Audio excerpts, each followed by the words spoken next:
جوتا لے کے آ، اپنا جوتا پکڑا۔ ذمہ داری سے علماء اکرام تائید کریں گے، یہ بھی جوتا میرے ہاتھ میں دے۔ اللہ کی قسم میرے عزیزوں، ابھی میں نے پتہ نہیں کہاں سے سفر کیا تھا پچھلے دنوں، اور میرے بچے کے استاد نے کہا مجھے آپ جلسے کی تاریخ لے کے دو۔ میں نے کہا حضرت جی میں نے ڈہرکی سے پھر واپس آنا ہے، پھر میں نے پنو عاقل جانا ہے۔ انہوں نے کہا جی میں آپ کے بچوں کا استاد ہوں۔ مولانا پتہ نہیں میں کہاں سے دھکے کھا کے جمعہ پڑھا کے بیٹھا، میرے جسم میں جان نہیں تھی، میں نے گجرانوالے بھی رات کو آنا تھا۔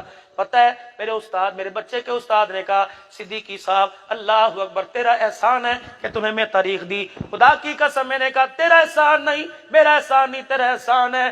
مولوی صاحب مجھے یہ لوگ اجازت نہیں دیتے، ورنہ تو مجھے اپنا لائلل کا جوتا بتا کہاں پڑا ہوا ہے، میں اس لائلل کے جوتے کو کسی برتن میں ڈال کے پانی ڈالوں، میں اس جوتے کے اوپر نہیں بلکہ تلوے کی مٹی کو رگڑوں تیرے اور سامنے پی جاؤں۔ تو نے اتنا بڑا میرے پر احسان کر دیا۔ میرے بچے نے آج وہ دعا سنائی، رب کعبہ کی قسم یہ میرا بچہ نہیں کھڑا، میرے لیے جنت کا ٹکٹ کھڑا ہوا ہے، یہ تیرا میرے پر احسان ہے۔ ابھی حافظ قرآن، مجھے نہیں پتا یہ ڈاکٹر کا بیٹا، مجھے نہیں پتا یہ قاری کا بیٹا، لیکن اس کا جوتا اللہ کی عزت کی قسم ہے اتنا قیمتی ہے، اور جنت کی تو بات ہی نہیں کرتا، میدان معاشر کی بات نہیں کرتا۔ اسے جوتے پہناؤ اور میرے ساتھ اپنے آبائی قبرستان میں سے بھیج دو، میں سے قبرستان کی دیوار کے پاس سے ان جوتوں کے ساتھ گزاروں گا۔ رب کعبہ کی قسم اللہ کو اس کے قدموں کا اتنا حیا ہے کہ قبرستان کے پاس سے گزرے گا، اللہ پورے قبرستان والوں کا عذاب قبر معاف فرما دے گا۔ یہ بتانا چاہتا تھا کہ ہاتھ جوڑتا ہوں، ان اچھی نگاہ سے دیکھا کرو، ہاتھ جوڑتا ہوں ان کی قدر کیا کرو۔